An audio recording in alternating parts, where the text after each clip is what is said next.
Coba kita lihat Supianur. Supianur Muslim Kristen? Muslim. Ya silakan di open cam Pak.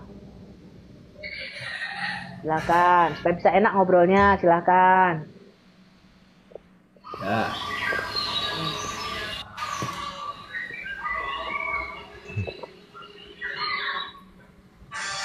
Silakan Pak di open cam, silakan. Udah saya kasih undangan, Bapak tinggal terima aja. Udah saya kasih undangan Pak, Bapak tinggal terima aja di situ. Ya. Pak Supianur Muslim? Muslim.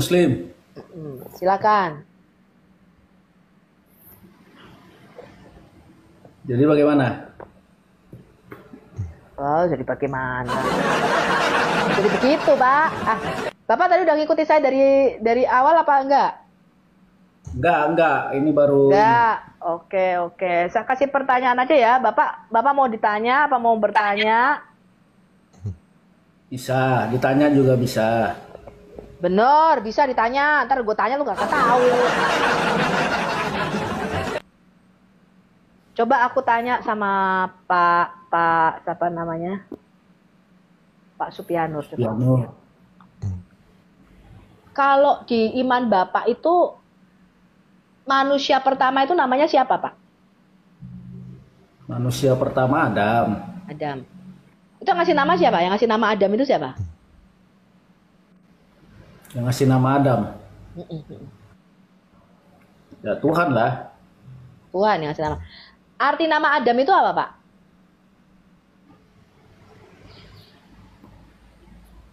Kalau arti nama Adam. Wah, saya belum lihat kamusnya ini arti nama Adam. Kalau ada musim yang tahu arti nama Adam, saya loncat dari patung Liberty, Pak. Ustadz aja nggak tahu, Pak. Adam itu bahasa apa sih, Pak? Bahasa Arab bukan? Gak usah itulah yang dibahas, tanya nama. Ini kejadiannya Adam aja sih. Adam kan itu manusia pertama kejadiannya dari apa gitu loh, itu yang ditanya. Adam itu orang mana? Menurut Quran Bapak, Adam itu orang mana? Orang Arab bukan? Bukan. Orang mana dia? Manusia. Ya orang mana? Saya tahu Adam manusia. Orang mana, Pak? Orang mana? Dia kan awalnya kan di surga. Gimana awalnya? Dia bukan di dunia. Di surga, di jannah ya, Pak? Iya, karena kan dia di surga setelah Jannah diciptakan. itu bukan surga loh, Pak. Jannah itu kebun atau taman loh. Bapak nggak tahu ya? Kata jannah itu bukan surga loh, Pak. Jannah itu kebun atau taman. Nih. Saya liatin sama Bapak ya. Tidak ada surga di dalam seluruh ayat Al-Quran. Orang. Lalu mereka, Bapak katanya Ustaz, kok ya semacam-macam ya kan. Tapi kenapa? Carilah yang bahasa Inggris. Bentar. Dengerin. Ya, kan? Sekarang tahu bahasa Inggrisnya surga itu apa? Ya, heaven. Jadi tahu. Ya. Nah, nanti cari di situ kata heaven untuk di Al-Quran. Ya, Al-Quran itu. Ya nggak ada, Pak. Iya, terus apa? Garden terjemahannya. Tidak ada surga. Jadi di dalam Al-Quran itu enggak ada surga, Pak. Tapi adanya taman atau kebun. Bapak tahu nggak? Kata jannah yang dijemahkan Quran Bapak sebagai surga, itu bukan surga, Pak. Kata jannah itu, nih saya kasih tahu Bapak ya. Bisa kasih tahu Bapak. Ya. Bentar. Aku putar dulu ini, apa namanya, kameraku. Ini Pak Supianur bisa baca nggak, Pak? Etimologi kata jannah dalam bahasa Arab mengacu pada apa, Pak? Apa ini? Kedamaian, kebahagiaan. Taman. Gimana sih Bapak ini? Ini loh. Masuk nggak jelas itu, teman-teman. Ini aku gedein. Ya, taman. Nah, jadi kata jannah itu artinya taman, Pak. Taman yang tertutup atau tersembunyi. Ini berasal dari kata ini loh, Pak, jan. Ini berasal dari akar kata jan. Ini akar kata yang sama ketika Bapak menyebut kata jin. Tahu nggak jin? Jin ini loh, Pak. Jin roh ini loh. Jin-jin itu loh Pak. Iya, taman itu kan bukan taman yang kayak di dunia. Sampean menyamakan kayak taman di dunia, ndak sama, beda lah. Bedanya apa? Berarti Jadi, bukan surga tapi taman ya, betul ya Pak? Betul? Jannah itu bukan Bapak berarti Adam itu diciptakannya di sebuah taman, betul Pak? Betul. kalau taman itu kecil, surga itu luas, tidak bisa dibayangkan kayak dunia ini, tidak ada Ada apa-apanya surga masih. Pak, kata jannah itu tidak pernah berarti surga. Kata jannah itu artinya kebun atau taman tadi loh. besar surga bagaimana? Oke, bedanya kebun atau taman taman jannah dengan kebun jeruk itu apa Pak? Ayo, bedanya apa Pak? Kalau saya kasih tahu bedanya Pak. Di dalam tulisan di dalam tulisan tafsir Anda Pak. Apa namanya? Jannah, taman atau kebun yang Bapak impikan itu pohonnya tuh besar-besar Pak. Betul? Misalnya kalau di Indonesia buah durian segini nih. Kalau di taman Bapak buah duriannya tuh segini Pak. Gede-gede gadang buah duriannya, betul? Betul. Bedanya apa sih Pak taman dan kebunnya di Adam sama taman dan kebun jeruk itu Pak? Sama taman dan kebun jeruk itu. Itu sudah diperhiasi. Taman-taman surga artinya ada sungai mengalir, ada macam-macam yang mengalir, itu. Oh, tamannya itu ada sungainya. Sungai apa aja di sana coba? Semua. Sungainya apa aja? Semua lengkap. Kalau nggak salah ada 4 sungai, betul Pak? Semua lengkap. Taman Bapak ada sungai. Ada sungai air, ada sungai arak, ya kan? Ada sungai susu, ada sungai madu, betul? Jadi begini. Kalau saya nanya lah, jadi surga menurut pengertian sampean gimana? Surga di mau dalam belajar loh. Oke, surga tadi Bapak berarti nggak jelas dong. Ini aku udah 2 jam 54 menit jelasin loh apa itu surga.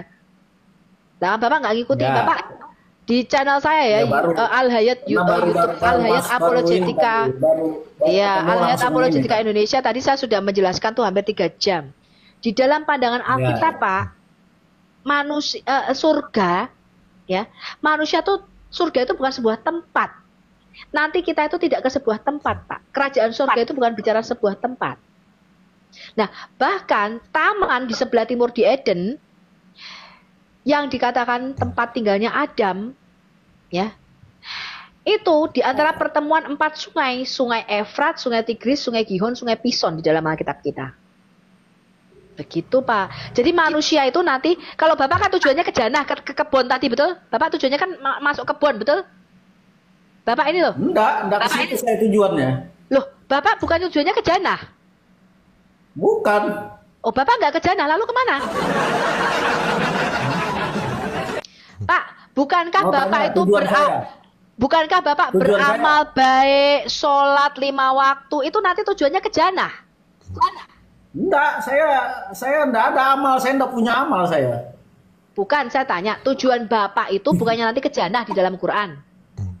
Bukan, saya bukan ke sana. Kemana? Hah? Kemana? Sampean mau nanya, mau tahu? Ya sesuai Quran ya, pakai data ya, jangan ngarang. Bapak ini sukanya ngarang. Iya. Ya tujuan Bapak nanti kemana itu? Beramal saleh itu tujuan Bapak kemana? Saya enggak punya amal saleh saya enggak punya, gitu loh. Oh, berarti Bapak akan neraka nanti? Terserah, makanya tujuan saya gini loh, yang menciptakan surga dan neraka itu Allah Subhanahu wa taala. Jadi tujuan saya Allah, bukan surga dan neraka. Loh, berarti beda dengan kata Quran dong, Pak. Bapak itu nggak bisa mencapai Allah karena Allah itu tidak di jannah menurut Quran. Bapak itu nanti Bapak saya nanti cari, disediakan. Ya, Bapak nanti kan disediakan yang saya cari itu yang punya surga, bukan surganya yang saya cari. Jadi saya mencintai yang punya surga. Loh, yang punya surga itu Yesus, Pak. Yesus siapa kayak itu yang saya cari. Makanya saya tanya, yang punya surga Yesus lah, kok Bapak carinya sama Muhammad? Yang menciptakan surga itu siapa? Masa Yesus saja diciptakan kok, bagaimana sampean? Yesus tidak pernah diciptakan, Pak, karena dia adalah firman Tuhan, firman Allah yang menjadi manusia. Dia itu dilahirkan. Aduh, bagaimana sampean? Yesus saja dikandung sama Bunda Maria 9 bulan. Itu kemanusiaannya, Pak. Kemanusiaannya betul. Tapi keberadaan Yesus itu sudah sejak sebelum waktu ada, sebelum dunia dijadikan. Maka di dalam Yohanes 17 ayat yang kelima, Yesus berkata, begini Pak Supianur, gini. Eksistensi atau keberadaan Yesus itu bukan pada waktu dia dilahirkan Maria 2000 tahun yang lalu, bukan. Itu permulaannya kehidupannya sebagai manusia. Nah, sekarang begini loh, saya jelaskan sedikit lah biar sampai. Pakai dasar ya, Bapak tadi mengatakan tidak pakai dasar. Pakai ayat. Begini ya, loh, begini. Sekarang tadi kemanusiaannya benar.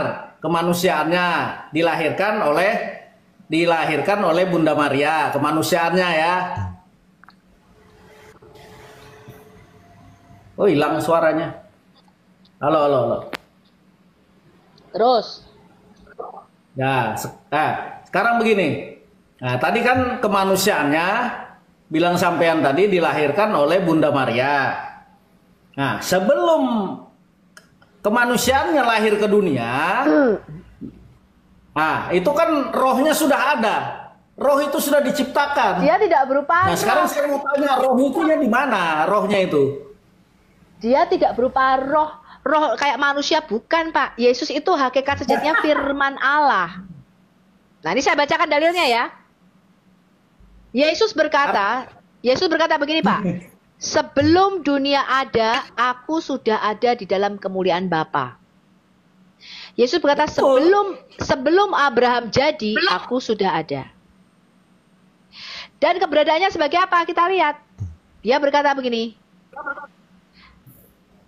Pada mulanya adalah firman, dan firman itu bersama-sama dengan Allah, dan firman itu ada di dalam diri Allah, Pak. Maka Yesus berkata apa? Aku keluar dan datang dari Allah, aku turun dari surga.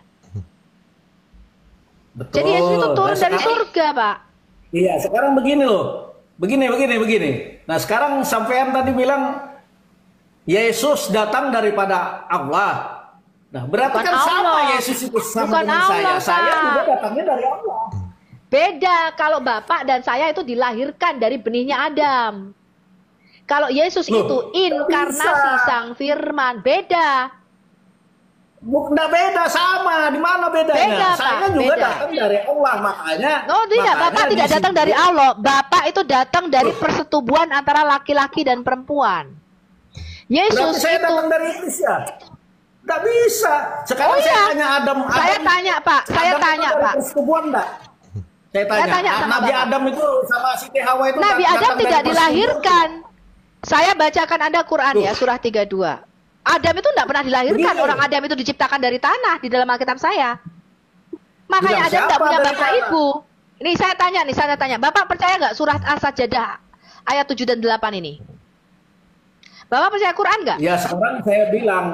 Saya tanya, apakah Bapak percaya Quran apa tidak? Ya percayalah. Oke, saya bacakan ayatnya ya, Pak. Surah 32 ayat 7 dan 8.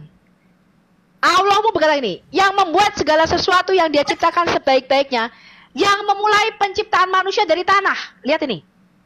Manusia pertama itu tidak dilahirkan, Pak, tapi diciptakan dari tanah.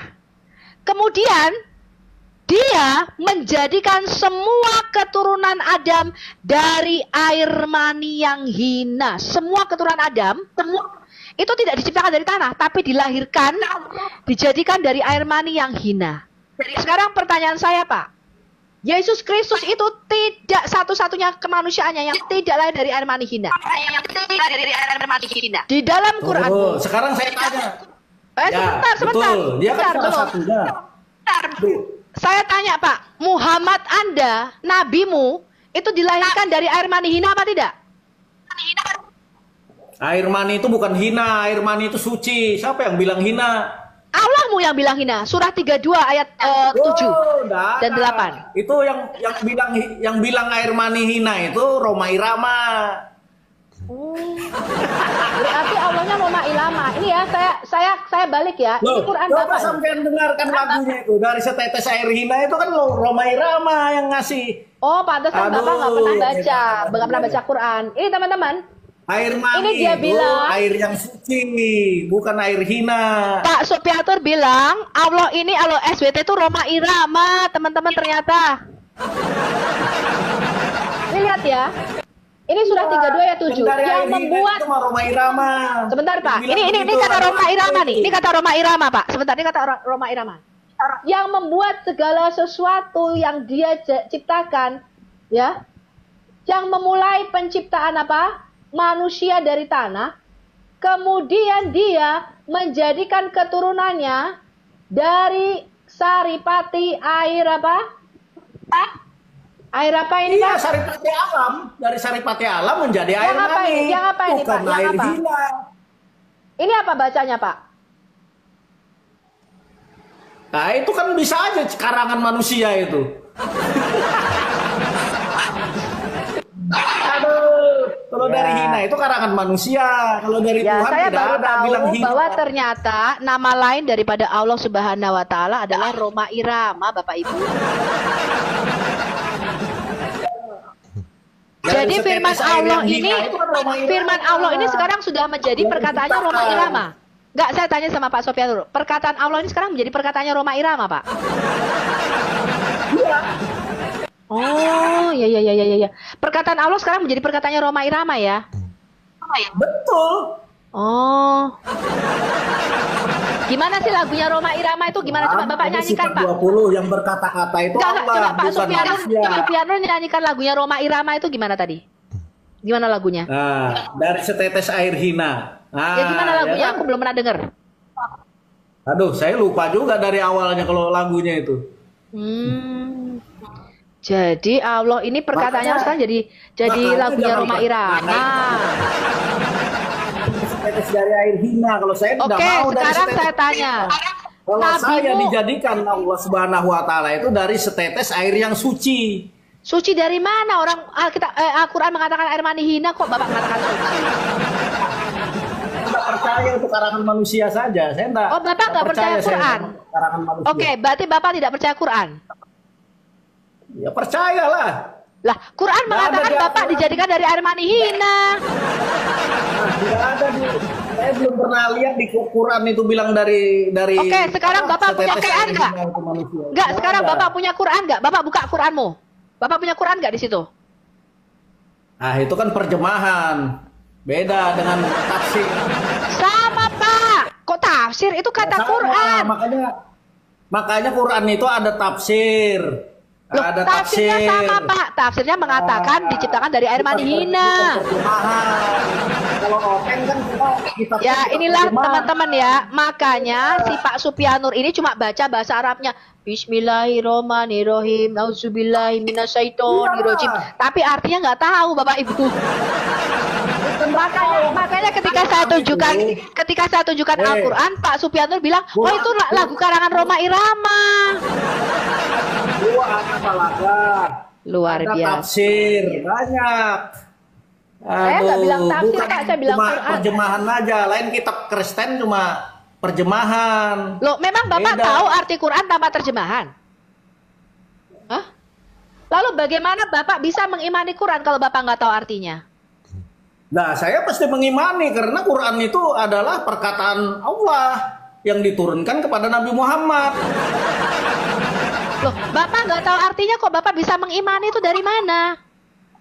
Tuh, justru saya tahu artinya makanya saya mengimani. Makanya Loh, tapi Quran mengatakan dari air mani yang hina. nggak ada air mani, air yang suci. Berarti Air yang hina, air Pak. hina, Itu berarti kata manusia Quran. ini dari hina semua dong. Oke, sekarang saya tanya sama Bapak. Buka Quranmu, tunjukkan sama saya surah 32 ayat 7. Air mani hina atau air mani suci? Coba tunjukkan sama saya. Air mani itu suci. Enggak, Bapak tunjukkan Diminum. pakai dalil. Bapak tunjukkan pakai data. air Tadi saya suci sudah itu. menunjukkan, Diminum saya boleh itu air sudah mani itu. menunjukkan Quran Kemenak. Saya sudah menunjukkan Quran ya Kemenak yang mengatakan dari air mani yang hina. Sekarang Bapak tunjukkan surat 32 ayat 8. Silakan tunjukkan, Mbak. Nah, Qurannya enggak ada, saya punya Quran ini. Di Ya, dalam. pantas Bapak itu sebagai Islam nggak punya Quran, makanya Bapak masih Muslim. Ada Quran itu di dalam, cuma saya malas buka aja. Iya, Karena saya makanya nggak Bapak wudu, masih kan? Muslim karena Bapak tuh nggak baca Quran, nggak tahu artinya. Udah ya, Bapak Saya apa-apa nggak justru tahu ngerti. artinya, makanya saya percaya dengan Al-Quran itu. Lu bagaimana kamu percaya orang kamu artinya aja nggak tahu? Sekarang begini, saya mau tanya, tujuan sampean diciptakan di dunia ini untuk apa? Coba saya tanya dulu. Tujuan saya diciptakan adalah duduk di sebelah kanan Allah dan memerintah bumi bersama-sama, berkuasa bersama-sama dengan Allah. Sekarang saya tanya, Allahnya tujuan mana? Bapak, tujuan Allahnya Bapak mana? Saya mau diciptakan nanya. apa? Kejadian 1 ayat 26. Kejadian 1 ayat Sekarang 26, Allahnya Mazmur 8 ayat yang ke-11. Mazmur 115 ayat 16. Wahyu 5 Iya, ayat sekarang 9 dan Allahnya 10. Sekarang saya tanya, apa tujuan Bapak diciptakan? Silakan. Nah, tujuan saya tadi yaitu Apa? saya mau ketemu sama yang pencipta saya. Pak, jangankan Bapak, Nabi Muhammad saja nggak pernah ketemu Allah, Pak. Bilang siapa ndak pernah ketemu? Kalau dia tidak pernah ketemu, ndak bisa dia menciptakan apa? Bikin Quran itu ndak bisa dia menceritakan kalau ndak ketemu. Justru dia yang ketemu. Di mana Muhammad ketemu sama Allah? Mana? Quran itu menyatakan. Nah, di mana kau berada, di situ ada aku. Itu Enggak, loh. saya tanya, Allahmu aja nggak pernah menampakkan diri kepada orang pagan Quraisy kok. Itu di Quran itu Tuhan sendiri yang menyatakan di mana kau menghadap, di mana kau berada, di situ ada aku. Apa ini Mana? cari-cari? Berapa itu?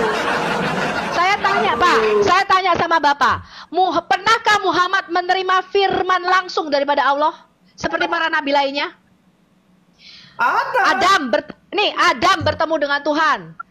Nuh bertemu dengan Tuhan. Muhammad Musa bertemu langsung dengan Tuhan. bertemu dengan Tuhan. Camkan perkataan saya, Pak. Dari surat Al-Fatihah sampai Anas, di mana Allahmu berfirman kepada Muhammad? Mana? Nah, makanya di situ. Nah, makanya di Mana? dalam Al-Qur'an ini makanya Mana? Muhammad menyampaikan. Nih, Pak Supianus, dengarkan saya. Para nabi itu semuanya bertemu langsung dengan Tuhan. Nabi Yeskiel, Tuhan datang sama Nabi Yeskiel. Nabi Samuel, Tuhan datang. Pertanyaan saya, Pak, saya loncat dari patung Liberty, saya akan mualaf, saya akan bersyahadat. Tunjukkan satu ayat di mana Muhammad menerima dan pernah mendengar suara Allahnya, Pak. Silakan. Begini, makanya ada di Al-Qur'an. Hai Muhammad, ini ayatnya, artinya saya sebutin. Hai Muhammad, apabila umatmu bertanya tentang aku, maka katakan aku sangat dekat. Mana Daripada ayatnya, urat Pak? leher. Saya tanya, Pak, pernahkah Muhammad menerima firman langsung daripada Allah? Pernahkah Muhammad mendengar dan melihat Allah? Silakan jawab. Pernah. Mana? Makanya Kapan? dia bisa menyampaikan. Makanya di situ kan ada ayatnya. Pak, Hai Muhammad, apabila umat dari Al-Fatihah sampai Anas, Pak Supianur, dari Al-Fatihah sampai Anas, Muhammad seumur hidupnya itu tidak pernah ketemu Allah, Pak. Muhammad itu bertemu dengan roh, bertemu dengan roh yang dia anggap namanya Jibril. Muhammad tidak pernah bertemu dengan Allah. Anda, Pak, kok Anda mau ketemu Allah dari Hong Kong? Ini saya jelaskan ya. Nabimu saja dengar, Nabimu saja dengar suara kentutnya Allah, nggak pernah, Pak. Nabimu tuh nggak pernah lihat Allah, nggak pernah ketemu sama Tuhan. Coba begini, Muhammad apabila dia diturunkan Al-Quran itu lewat Jibril. Nah, kalau hadis kursi itu langsung dari Allah, langsung menurunkan firman-Nya tanpa lewat Jibril. Hadis kursi. Sekarang saya tanya, lebih tinggi mana firman yang diterima langsung dari Allah atau firman yang diturunkan lewat malaikat? Lebih tinggi mana? Ya firman kan lewat malaikat. Enggak, saya tanya. Lebih tinggi mana firman yang didengar langsung dari Tuhan, apa firman yang disampaikan lewat malaikat? Lebih tinggi mana derajatnya? Ya sama, itu saling berhubungan. Enggak ada, Pak. Sekarang saya tanya, kenapa bukan hadis kursi ya, Pak? Hadis kutsi. Ya, bukan kursi. Ya, kalau kursi itu tuh getok kepalamu, Pak. Ya. Sekarang saya tanya, kalau Muhammad pernah menerima firman langsung daripada Allah, pernah mendengar suara Allah, kenapa firmannya Allah tidak dijadikan Al-Quran? Saya mau tanya dulu, gini, firman Tuhan pertanyaan saya. Kalau memang Muhammad pernah menerima firman Allah, kenapa firman Allah yang diterima Muhammad tidak pernah jadi Quran? Silakan jawab. Loh, bilang siapa tidak pernah dari Quran? Al-Quran itu turun kan bertahap, bukan langsung satu buku blek datang gitu, enggak, itu bertahap. Tadi Bapak mengatakan hadis qudsi. Al-Quran itu kata Bapak yang mendiktekan si Jibril. Sedangkan firman Allah yang diterima Muhammad bukan jadi Quran tapi jadinya hadis. Kenapa hadis qudsi? Kenapa coba Pak, kenapa firman yang diterima Muhammad langsung dari Allah tidak jadi Quran? Silakan. Kenapa firman yang diterima Allah tidak jadi Quran? Dicatat oleh para sahabat. Kalau hadis kursi itu perkataan Allah langsung kepada Muhammad. Ya, perkataan Allah kepada Muhammad kenapa tidak jadi Quran, Pak? Oh, tidak perlu. Al-Quran aja cukup sudah. Oh, berarti perkataan Jibril lebih penting dibanding perkataan Allah. Apa pentingnya? Cuma kan kalau hadis kursi itu bukan untuk orang banyak. Nah, inilah untuk individu. Ini bedanya Pak Supianto. Ini bedanya. Makanya begini. Setiap nabi di dalam Alkitab kali supi, nah itu yang mengatakan namanya ilmu hakikat. Kalau ilmu hakikat itu tidak perlu disampaikan orang banyak. Nah, makanya Rasulullah 13 tahun menyampaikan ilmu hakikat itu secara sembunyi-sembunyi, diam-diam.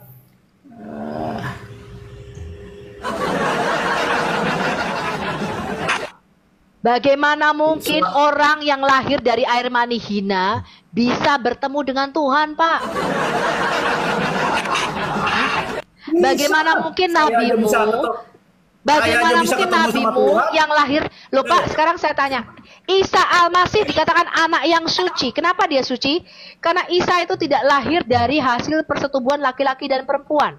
Dia adalah kalimatullah alqaha ila Maryam wal rohu minhu.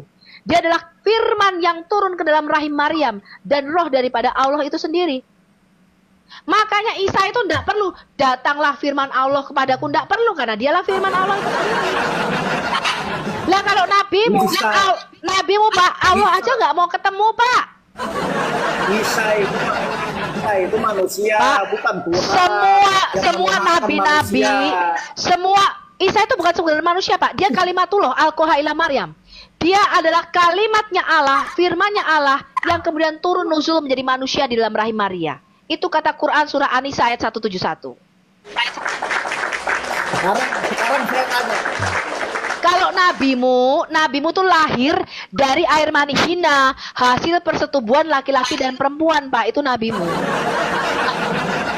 Nah, itu makanya disebutlah Muhammad itu adalah manusia yang sempurna. Makanya dia lahir secara normal, ada bapaknya, ada ibunya. Itu manusia paling sempurna.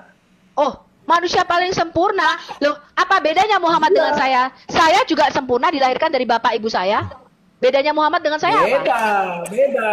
Muhammad apa? Itu dia adalah, kalau dalam Islam itu uswatun hasanah, contoh teladan, perkataannya, perbuatannya, semua tidak ada yang tercela.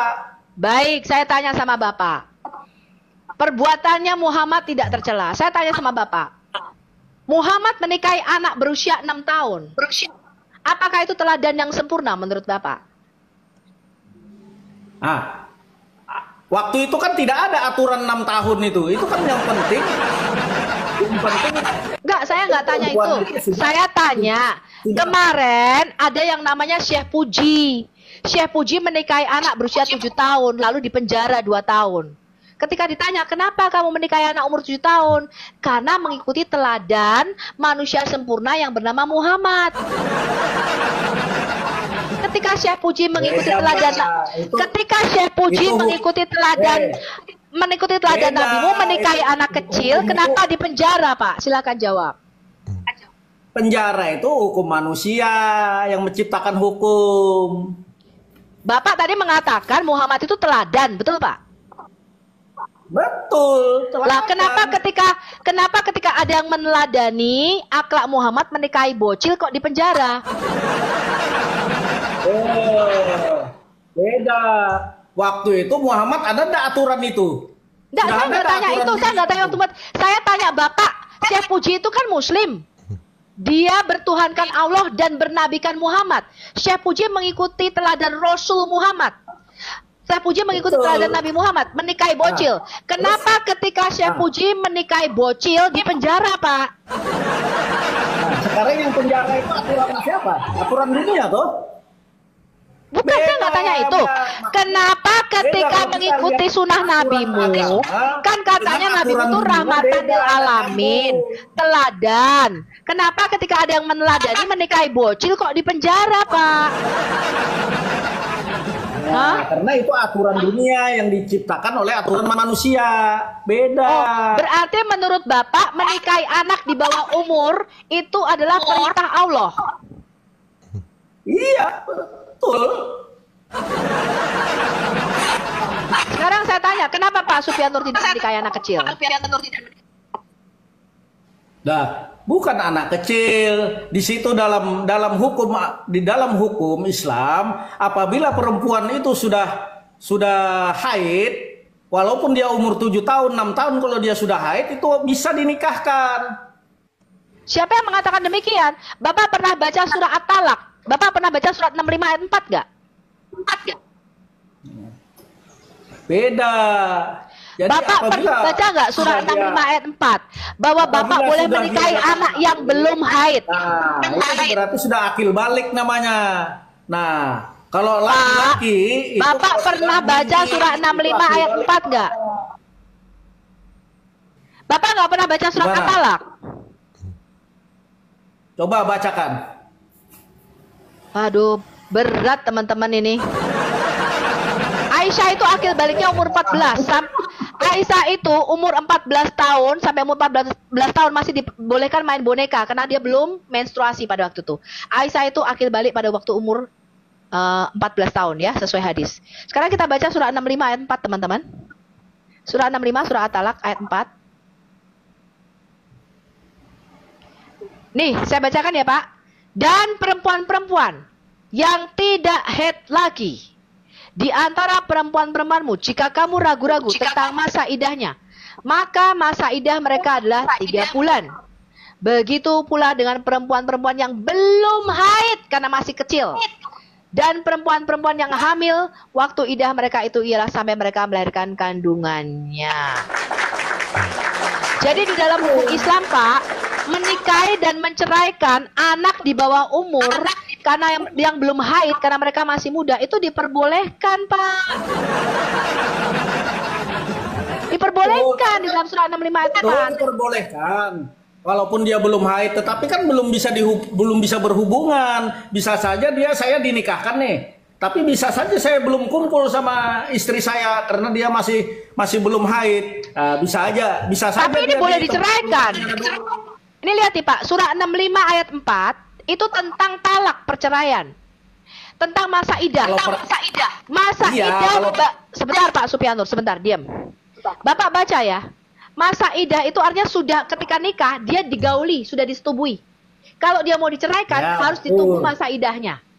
Kalau sudah dinikahi, saya kasih tahu Bapak, di dalam Quranmu Pak, kalau dia dinikahi, dikawini, tapi belum disetubui, itu nggak perlu masa idah kalau diceraikan. Ya, masa idah itu hanya diperlukan ketika dia sudah digauli, Pak. Nah, ini bicara mengenai masa idah anak-anak yang belum menstruasi karena masih kecil, Pak. Artinya sekalipun dia masih kecil belum menstruasi, boleh disetubui di dalam Quran Anda. Itu aturan Quranmu, Pak. Bapak nekat yang nyata. Oh, nggak tahu apa-apa tentang Islam, nekat Bapak naik ke komal saya. Bilang siapa saya tidak tahu. Ngapain saya Islam sampai sekarang? Bapak tadi pertama mengatakan Muhammad teladan. Iya. Sekarang ada yang meneladani Muhammad, menggauli bocil di penjara. Dia bergauli bocil, tidak ada.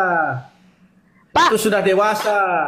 Makanya di situ. Oke, saya tanya. ada yang Saya tanya Pak, anak umur 6 tahun mana yang sudah dewasa? Gimana buktinya? Ada umur 6 tahun. Nah, sedangkan itu waktu dia orang tuanya waktu ikut berperang itu umur istrinya itu sudah 13 tahun. Aduh. Pak, wanita itu tidak ada yang berperang Pak zaman Muhammad. Cuman nemenin. Nih Pak. Muhammad ketika pergi berperang, dia itu ngundi. Diundi istrinya siapa yang mau diajak. Untuk apa? Supaya nemenin dia Pak, buat ditiduri di perang. Dan biasanya dua-dua yang dibawa. Nggak ngerti Bapak nekat yang nyata. Saya nggak bisa dibohongi. Iya, makanya Bapak tuh nekat yang nyata. Kenapa? Karena Bapak itu nggak ngerti apa tentang Islam. Saya nggak ngerti. Bagaimana? Saya mau tahu kalau sampean ngerti Islam itu apa artinya? Islam itu dari kata aslam taslam, artinya aku tunduk kepada Muhammad. Bapak baca itu di dalam surah Quran Anda. Dari mana asal kata Islam? Saya bacakan ya Pak. Dari mana kata Islam? Coba. Dari kata aslam taslam. Kita lihat ya. Aduh. Ya. Coba saya mau tahu dulu apa arti Islam. Loh, Bapak Islam nggak tahu, nekat yang nyata. Ini Pak, surah 49 ayat 14. Orang-orang Arab Badui itu berkata, kami telah beriman. Katakanlah, kamu belum beriman. Tetapi katakanlah, kami telah tunduk. Ya, aslam taslam Pak. Artinya aku tunduk maka aku selamat. Artinya apa? Kalau kamu pada waktu itu Muhammad memerangi orang itu dengan pedang. Kalau dia tidak mau masuk Islam, maka darah dan hartanya itu halal ditumpahkan, Pak. Maka dikatakan kamu itu harus tunduk. Ada di Islam, tidak ada itu sampean belok-belokan aja, makanya saya tidak percaya. Loh, Islam itu disebarkan dengan pedang. Walaupun sampean belok-belokan, saya tidak bakalan percaya, karena saya yang lebih tahu sama Islam itu. Mana Bapak dari tadi nggak pakai data kok? Sampean taunya Adam dari tanah, tidak ada, bukan dari tanah Adam itu. Lalu dari mana? Nah, itulah makanya. Adam itu bukan dari tanah. Oke, berarti surah 32 ayat 7 tadi salah ya? Yang Allah berkatakan dia mengenai penciptaan manusia dari tanah, itu salah ya perkataan Allah ya? Itu garis besarnya. Makanya ada lagi yang spesifik ilmunya. Makanya ilmu saya tanya, berarti perkataan Allah ini tadi yang mengatakan dia memulai penciptaan manusia dari tanah, itu salah ya? Salah ya Pak ya? Oh salah, iya teman-teman. Makanya Quran itu, Muslim itu nggak ada yang percaya. Kenapa? Salah dibilang Qurannya teman-teman. Saya tanya, kamu dari mana asalnya? Salah. Coba sampean dari mana asalnya, saya mau tanya. Enggak, saya tanya dari tanah dulu, dari mana? Saya tanya dulu, dia memulai penciptaan manusia dari tanah. Kata Quran surah 32 ayat 7 itu salah apa benar? Nah, kalau di Al-Quran itu untuk umum, nah dia benar saja. Tapi kalau saya masih saya nggak tanya untuk umum. Saya tanya surah 32 ayat 7. Gantian Pak Supianur kalau ngomong. Surah 32 ayat 7, di situ dikatakan, dia Allah memulai penciptaan manusia dari tanah. Itu betul apa salah perkataan itu? Benar. Tadi salah, sekarang benar. Pelin-pelan. Bukan, kalau menurut saya. Coba, mau saya jelaskan. Loh kok dijelaskan lagi? Itu udah jelas kok. Dia memulai penciptaan manusia bukan, pertama sampai dari biar tanah. tahu gitu loh, bahwa manusia itu bukan dari tanah. Coba saya mau jelaskan. Terus dari apa kalau bukan dari tanah? Asalnya dari mana? Dari air. Air asalnya dari mana? Dari angin. Angin asalnya dari mana? Dari api. Itu yang aslinya. Oh jadi manusia itu dari api menurut Bapak. Ini avatar apa gimana sih Pak?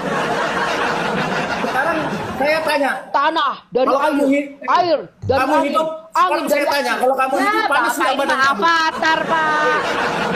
Pak, Bapak ya, Pak Supianur, Bapak tuh tinggal ditambah tanda di sini nih. Bapak tinggal ditambah tanda, kan Bapak udah gundul nih, ditambah tanda jadi avatar nih, Pak. Angin, api, air. Kalau orang mati jadi dingin badanmu. Coba. Tinggal tambah Kalau tanda. orang meninggal sama yang orang hidup pegang badannya panas atau dingin. Nah, itu tandanya ada apinya di situ. Oke, di mana? Oke, baik. Di mana? Oke, baik. Sama saya. Ayat Qur'annya di mana, Pak? Dikatakan manusia diciptakan dari tanah, dari angin, dari air, dan dari api. Silakan. Itu tidak ada di Al-Quran. Makanya itu dari hadis. Ada di Al-Quran mah turun aja Bapak nih. Ngaco ya. Itu nggak ada di Al-Quran. Pantes katanya Muslim, ternyata Muslim on. Apa? Manusia dari air, angin, api ya lu kata apa? Parah. Dalam Alkitab, kisah penciptaan disampaikan dengan sangat sistematis dan kronologis.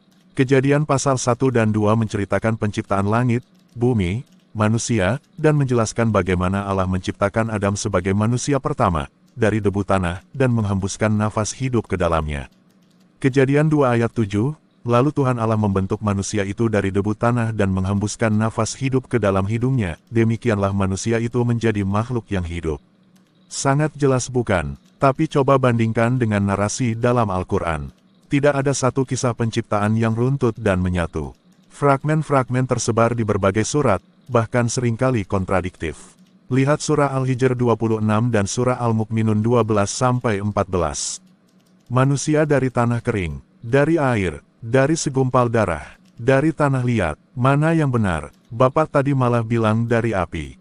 Ngawur, inilah yang membuat banyak muslim sendiri bingung. Karena tidak ada kerangka kronologis yang jelas. Tidak dijelaskan bagaimana manusia pertama berinteraksi dengan Tuhan, tidak ada kisah tentang Taman Eden, tidak ada penjelasan mendetail tentang kejatuhan manusia dalam dosa seperti yang kita temukan dalam Kejadian. Dan inilah kunci penting yang sering dilupakan, jika kamu tidak memahami bagaimana manusia jatuh ke dalam dosa, bagaimana kamu bisa memahami mengapa manusia membutuhkan keselamatan. Teman-teman Al-Murid Kristus, diskusi ini bukan hanya tentang membandingkan dua kitab suci. Ini tentang mencari kebenaran yang sejati. Injil bukan hanya memberikan kisah yang jelas tentang asal-usul manusia, tapi juga menunjukkan jalan keselamatan melalui Yesus Kristus, Adam yang kedua, yang datang untuk memulihkan apa yang rusak sejak awal. Roma 5 ayat 18 menyebutkan, sebab itu, sama seperti oleh satu pelanggaran semua orang beroleh penghukuman, demikian pula oleh satu perbuatan kebenaran semua orang beroleh pembenaran untuk hidup. Jangan puas dengan kebenaran setengah-setengah. Gali firman Tuhan, pahami rencana keselamatannya dari awal sampai akhir. Jika kamu diberkati dengan video ini, jangan lupa like, subscribe, dan bagikan kepada teman-temanmu, terutama mereka yang masih mencari kebenaran tentang siapa manusia itu sebenarnya. Sampai jumpa di video berikutnya, dan tetaplah menjadi murid Kristus yang setia. Salam murid Kristus.